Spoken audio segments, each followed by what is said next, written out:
김순자 할머니는 젊은 시절부터 정읍 보건소에서 간호조무사로 일했습니다. 이름 석자보다 더 자주 불린 건 순자 간호사였고, 어디선가 누가 넘어졌다는 말이 들리면 쪽문으로 뛰어나가 손부터 덥석 잡아주던 사람이었습니다. 특별한 학벌이 있었던 것도 월급이 많은 것도 아니었지만 그에겐 그 어떤 전문 지식보다 따뜻한 정이 있었습니다. 배를 골고 병원까지 와선 점심도 못 드신 노인에겐 자신의 도시락을 반으로 나눠주었고, 팔에 주사 자국이 선명하던 독거 할머니에겐 끝날 때까지만 계세요. 제가 같이 있어 드릴게요. 라며 퇴근 후까지 병실 의자에서 말벗이 되어주던 그런 사람이었습니다. 그렇게 하루하루 일하면서도 할머니는 늘 몸보다 마음이 먼저 낫는 거야. 라는 말을 입에 달고 살았습니다. 진료가 끝나고 복도에서 구부정한 어르신을 마주치면 팔짱을 껴서 정류장까지 같이 가주던 게 일이었고, 불편한 몸으로 보건소에 오는 이들을 향해선 누구든 눈을 맞추고 무조건 2번은 웃어주던 사람이었습니다. 그 시절 정읍에선 순자 간호사 하면 모르는 사람이 없었습니다. 고생길이 훤한 삶이었지만 남을 도우며 사는 게 당연했던 시절이었고, 순자 할머니도 그걸 힘들다고 여겨본 적이 없었습니다. 하지만 세월이 흘렀습니다. 정년이 지나고 보건소에서 이름표를 떼고 돌아오는 날, 함께 일하던 동료들은 1명, 2명 조용히 떠나갔고, 이젠 전화 한 통 오는 날이 드물어진 채로 무릎 아픈 다리를 끌며 혼자 살아가는 시간이 길어졌습니다.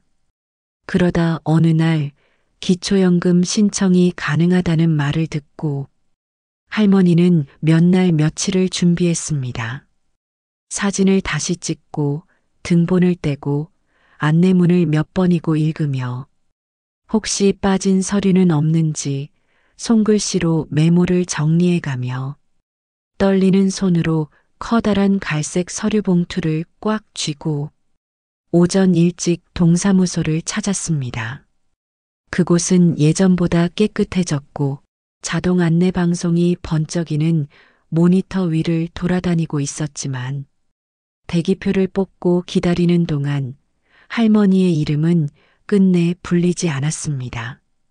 30분, 1시간, 2시간 가까이 지나고 나서야 할머니는 조심스레 창구로 다가가 작은 목소리로 말했습니다. 혹시 제 번호 잘못 들어간 건 아닐까요? 그러자 돌아온 건 젊은 공무원의 무표정한 얼굴과 너무나도 익숙하게 들리는 한마디였습니다. 서류 미비하셨어요. 사진이 빠졌고 첨부하셔야 할 원본이 누락됐습니다. 지금 저희도 바쁘니까 다음에 다시 오세요. 순자 할머니는 당황해서 아, 네 하며 다시 무릎을 세우고 천천히 몸을 일으켰습니다. 옆 창구로 가는 짧은 걸음조차 무겁고 멀게 느껴졌습니다. 2번째 창구에 도착해서야 겨우 떨리는 목소리로 말을 꺼냈습니다. 제가 사진은 지난번에 냈던 것 같은데 그땐 괜찮다고 하셨어. 하지만 젊은 여직원은 모니터에서 눈도 떼지 않은 채 기록이 없다는 말만 반복했습니다. 지금 바쁘거든요. 다시 오시죠. 그 말은 칼날처럼 깊숙이 박혔습니다. 할머니는 그 순간 자신이 말 그대로 투명한 존재가 된 것 같은 기분에 휩싸였습니다. 이 많은 사람들 사이에 있으면서도 아무도 자신을 사람으로 대하지 않는다는 그 참담한 기분. 그렇게 말문이 턱 막혔고 아무 말도 할 수 없었습니다. 문을 나서며 무릎이 저려 잠시 벽에 기댄 그 짧은 순간에도 누구 하나 다가와 괜찮으세요?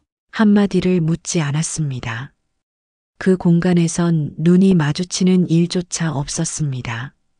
모두가 바쁘고 모두가 기계처럼 말하고 움직였습니다. 순자 할머니는 조용히 문을 열고 텅 빈 복도와 밝지만 차가운 조명을 지나 골목길을 따라 천천히 걸어 나왔습니다. 몸이 아파서가 아니었습니다. 마음이 무거워 발이 떨어지지 않았던 겁니다. 사람을 돌보는 일을 평생 해왔지만 이제는 아무도 자신을 돌봐주지 않는다는 이 명확한 현실이 그날따라 유난히 깊게 서러웠습니다. 집에 돌아와 방문을 닫고 보일러 온도를 살짝 높인 뒤 봉투를 내려놓고는 오래된 베개를 품에 안았습니다. 그리고 소리 없이 울었습니다. 나는 누구를 원망해야 하는 걸까? 내가 뭘 잘못한 걸까? 그날 밤은 잠들지 못했습니다. 시계 초침 소리와 냉장고의 진동 소리만 들리는 그 적막한 방 안에서 순자 할머니는 천장을 바라보며 아주 천천히 혼잣말을 했습니다. 내가 너무 오래 산 걸까? 이젠 내가 남에게 짐이 된 걸까? 베개는 젖어갔고 창문 밖엔 조용히 밤비가 내리고 있었습니다. 며칠 밤을 뜬 눈으로 지새운 순자 할머니는 하루에도 몇 번씩 동사무소에서 들은 그 말이 귀 안에서 반복되는 고통을 견뎌야 했습니다. 지금 바쁘거든요. 다시 오시죠. 그 문장이 마치 모처럼 박혀서 깊은 숨을 쉴 때마다 가슴속 어딘가가 아려왔습니다. 밥을 해도 텔레비전을 틀어도 그날 서럽게 벽에 기대서 있던 순간이 계속 떠올랐습니다. 누구 하나 괜찮으세요? 라는 말조차 건네지 않았던 그 장소, 그 무표정한 얼굴들, 발소리만 요란한 공간, 그리고 자신이 마치 유리처럼 투명한 존재가 된 듯 했던 그 참담한 기분. 그 모든 걸 마음속에 꾹꾹 눌러 삼키고 있었지만 사람의 마음이란 게 그렇듯 아무리 참아도 결국 넘치고 말았습니다. 그러던 어느 날 저녁, 창밖엔 초봄비가 부슬부슬 내리고 있었고 순자 할머니는 평소보다 늦은 저녁을 끓이고 있었습니다. 그때 전화가 울렸습니다. 서울에서 대학 다니던 외손자 민석이었습니다. 할머니, 목소리가 왜 그래요? 아니야. 별일 없어. 감기 기운 좀 있는가 보다. 하지만 민석은 알았습니다. 늘 반찬을 싸서 올려보내던 정정한 할머니의 목소리에 힘이 빠져 있다는 걸, 그리고 할머니가 웬만한 일엔 약해지지 않는 분이라는 것도. 그 다음 날 민석이는 주말 첫 차를 타고 정읍으로 내려왔습니다. 할머니는 깜짝 놀라며 웃었고 이 추운데 뭔 고생이냐? 며 된장국부터 끓였습니다. 민석은 말없이 앉아 있다가 식탁에 앉은 할머니의 손이 자꾸 떨리는 것을 보고 가슴이 저릿해졌습니다. 그러다 밥을 먹다 말고 순자 할머니는 숟가락을 내려놓으며 조용히 말했습니다. 민석아, 나 서러워서 못 살겠다. 그 말 한마디에 민석은 말없이 노트북을 꺼내 책상에 올렸습니다. 키보드를 두드리지도 않고 모니터를 켠 채 말없이 청와대 국민청원 홈페이지를 띄웠습니다. 할머니, 나랑 하나만 해보자. 순자 할머니는 얼떨떨한 얼굴로 그 화면을 바라보다가 손사래를 쳤습니다. 에이, 그런 건 내가 뭘 알아야 쓰지. 그냥 해보는 거야. 세상에 알려만 보자는 거예요. 내가 무슨 대통령이랑 싸울 것도 아니고. 하지만 민석이의 손이 천천히 마우스를 들어 건네주는 그 순간 할머니의 눈에서 꾹꾹 눌러왔던 눈물이 터져 나왔습니다. 처음에는 마우스조차 잡지 못할 만큼 손이 떨렸습니다. 하지만 잠시 정적이 흐른 뒤 순자 할머니는 마치 가슴 깊은 데서 수십 년 동안 꾹꾹 눌러왔던 말을 꺼내듯 한 글자씩 천천히 써내려갔습니다. 늙었다고, 혼자라고, 이렇게 무시당해도 되는 겁니까? 그 문장은 화려하지 않았습니다. 하지만 할머니의 일생이, 그 서러운 순간들이 그 안에 고스란히 들어 있었습니다. 등록 버튼을 누르던 그 순간 순자 할머니는 손등으로 눈물을 훔쳤습니다. 말도 못하고 돌아섰던 그날의 굴욕이 이제는 세상에 향한 목소리가 되어 누군가에게 닿을 수 있기를 바라며, 그리고 비로소 처음으로 느꼈습니다. 나는 혼자가 아니구나. 그 생각 하나가 그날 밤 할머니의 가슴을 따뜻하게 덮어주었습니다.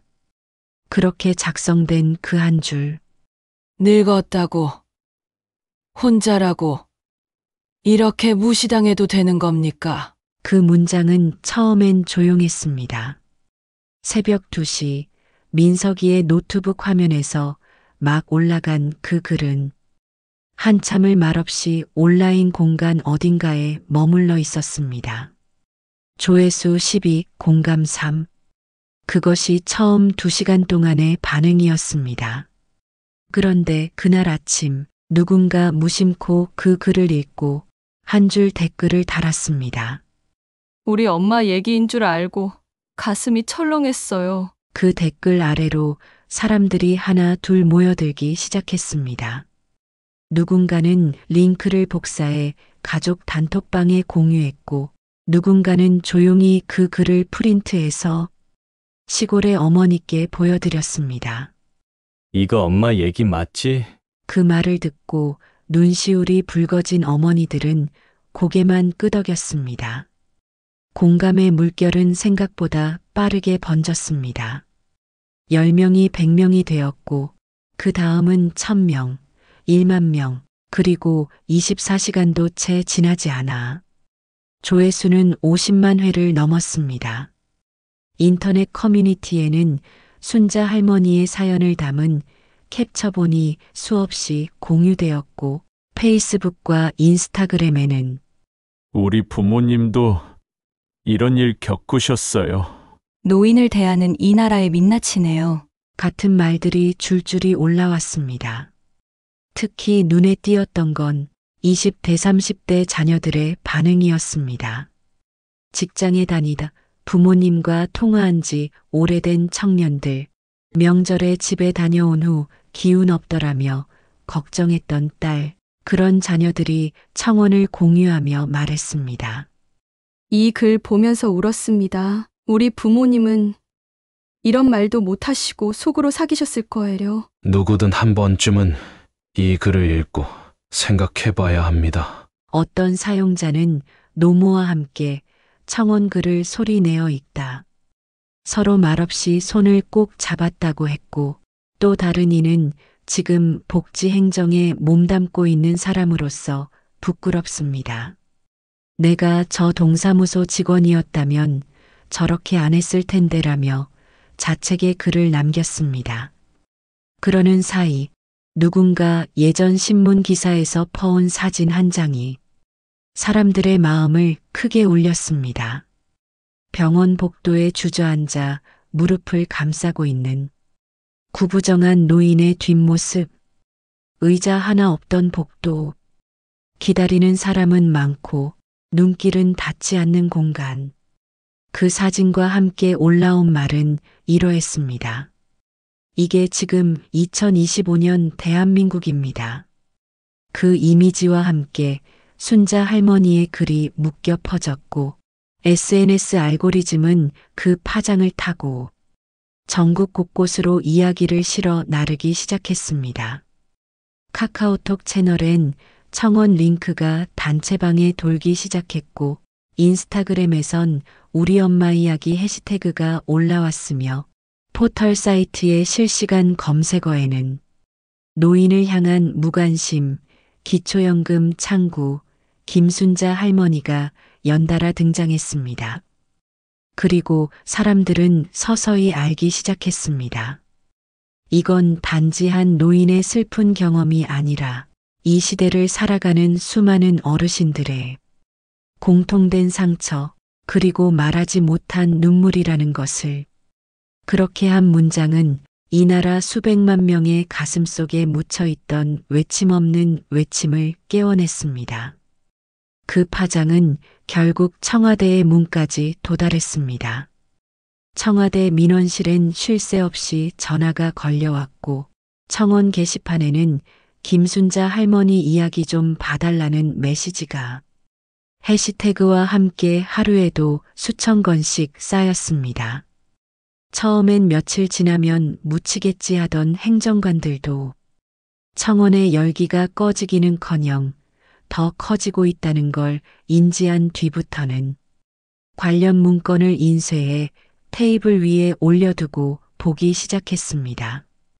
결국 청와대 내부 보고망에 국민정서 관련 우선 검토 사안으로 분류되었고 몇몇 참모는 그 자리에서 고개를 떨구었다고 합니다. 왜 이런 일이 한 어르신의 글로 먼저 알려져야 했을까? 한편 순자 할머니는 그저 평범한 하루를 보내고 있었습니다. 이웃 할머니가 가져다 준 콩나물을 손질하고 손주 민석이가 사온 귤을 천천히 까먹으며 라디오를 듣고 있었죠. 그때 뉴스에서 자신의 이름이 들려왔습니다. 기초연금 신청 중 겪은 차별 사례. 김순자 씨 국민청원 화제. 할머니는 잠시 라디오를 껐다가 다시 켰고 민석이를 향해 중얼거리듯 말했습니다. 참 요즘은 세상이 참 빨리도 움직인다야. 그 말이 떨어진 다음 날 아침 햇살이 옅게 비치던 골목길, 할머니의 낡은 대문 앞에 검은색 세단 한 대가 조용히 멈춰 섰습니다.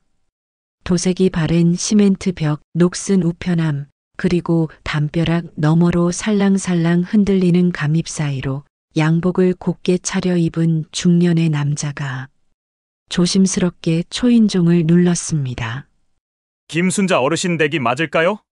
민석이가 얼떨떨한 얼굴로 대문을 열었고 그 낯선 방문자는 조용히 고개를 숙이며 명함을 건넸습니다. 대통령 직속 노인복지비서관입니다. 오늘은 김순자 어르신께 사과드리러 왔습니다. 순자 할머니는 마루 끝에 서서 말없이 그 모습을 바라보다가 내가 뭐 대단한 사람도 아닌디. 하며 마루에 무릎을 꿇으려던 손님을 말렸습니다. 하지만 그는 오히려 조용히 양말을 벗고 마루에 앉아 고개를 깊이 숙였습니다. 국가가 해야 할 일을 너무 늦게 했습니다. 늦게라도 문을 두드리게 되어 정말 죄송합니다. 그 말에 할머니는 말없이 그의 얼굴을 바라보다가 손등으로 눈가를 가렸습니다. 내가 이 나이에 누가 찾아올 일이 있을 줄은 몰랐어요. 그의 손이 조심스레 할머니의 손을 덥석 잡았습니다.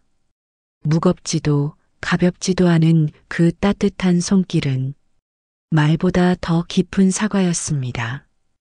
그리고 그는 말했습니다. 기초연금 신청 절차, 노인 우선 민원 서비스, 전체 복지 상담 창구 운영까지 전면 재정비하겠다는 대통령님의 지시가 있었습니다. 이건 대통령님이 직접 읽고 챙기신 사안입니다. 그 순간 마당에 살랑이던 바람이 왠지 더 따뜻하게 느껴졌습니다. 자그마한 감나무 가지 끝이 흔들리고 어디선가 참새가 지저귀는 소리가 들려왔습니다. 순자 할머니는 가만히 마당을 바라보다가 속으로 조용히 되뇌었습니다. 세상이 정말 변하려는 건가? 평생을 돌보며 살았지만 돌아보는 사람은 없다고 여겼던 지난 세월.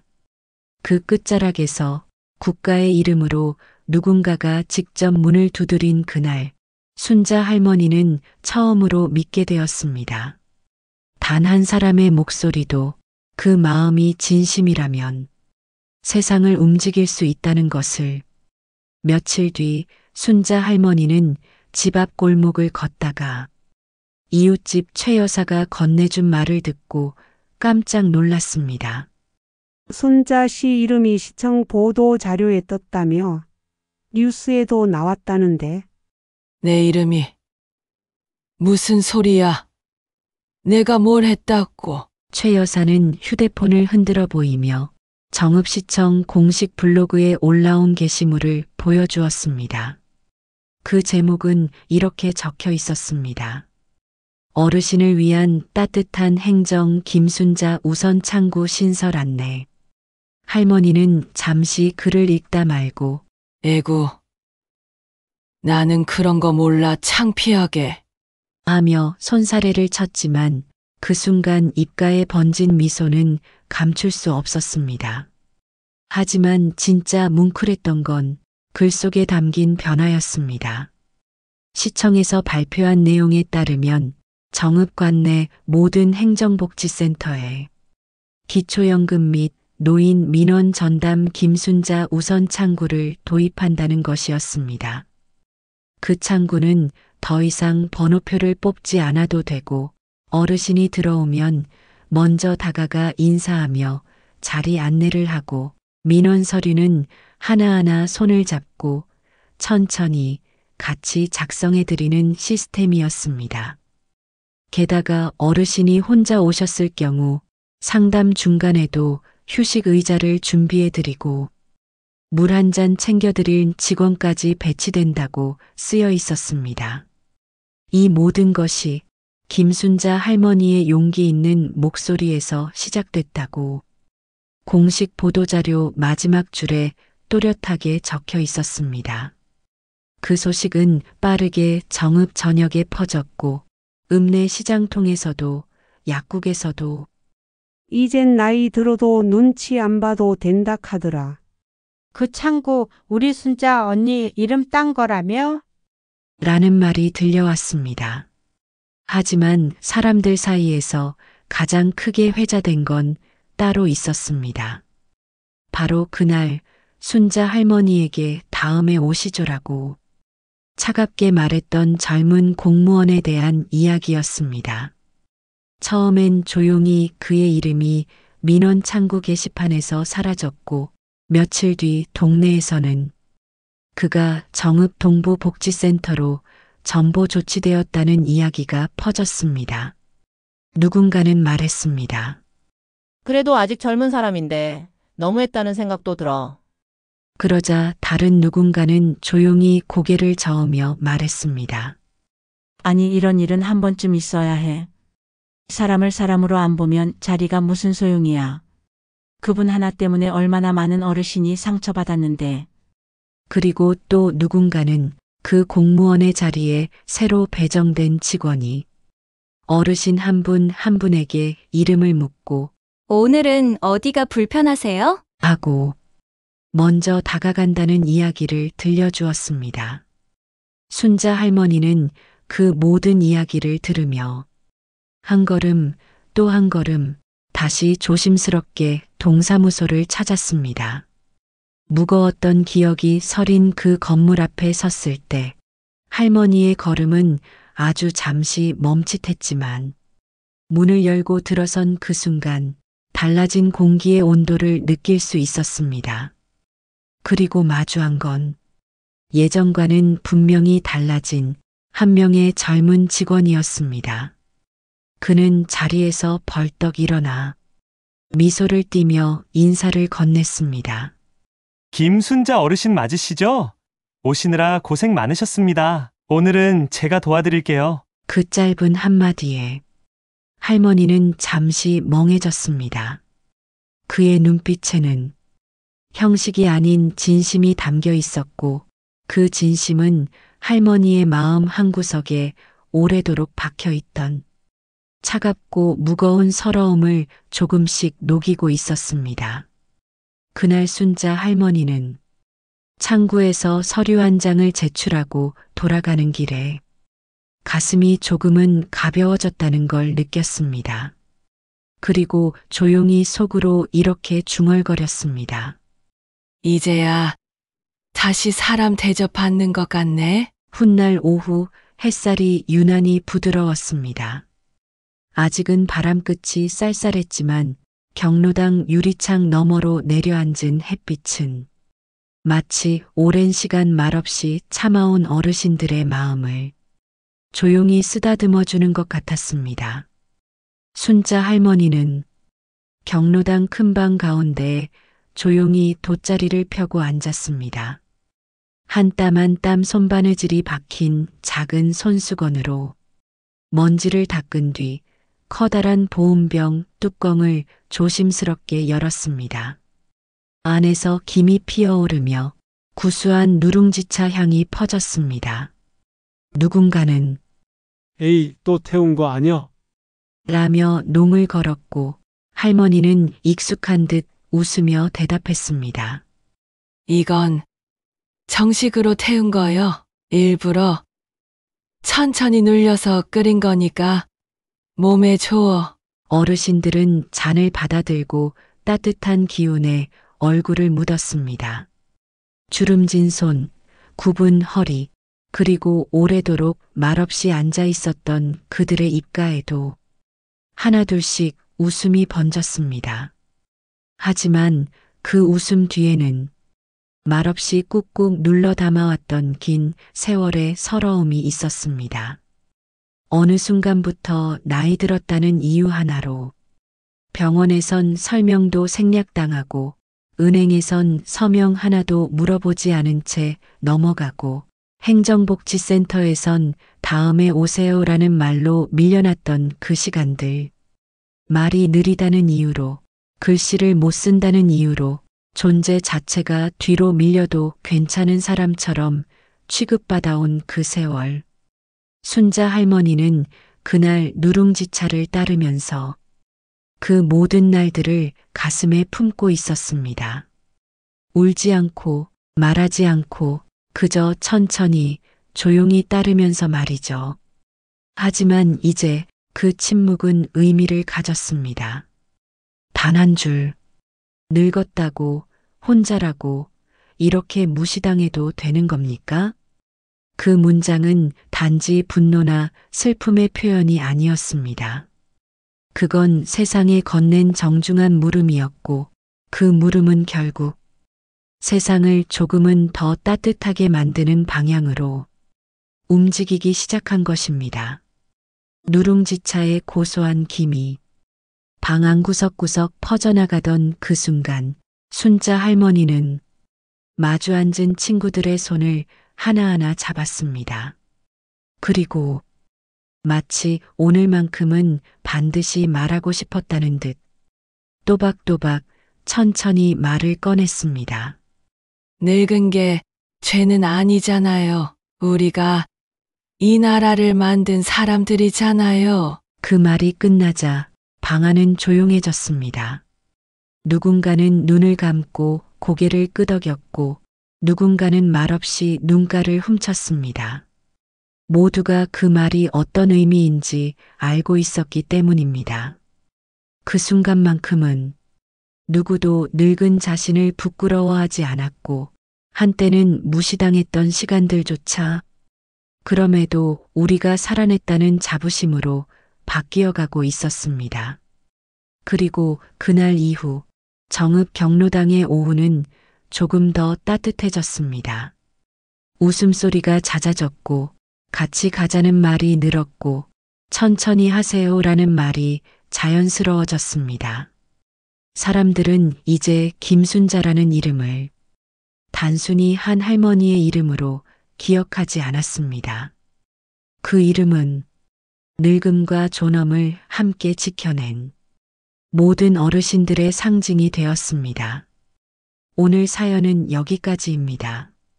구독, 좋아요, 알림 설정을 눌러주시면 꾸준히 따뜻하고 감동적인 실화 사연을 받아보실 수 있습니다. 다음 영상에서도 더욱 공감 가는 이야기로 찾아뵙겠습니다. 시청해 주셔서 감사합니다.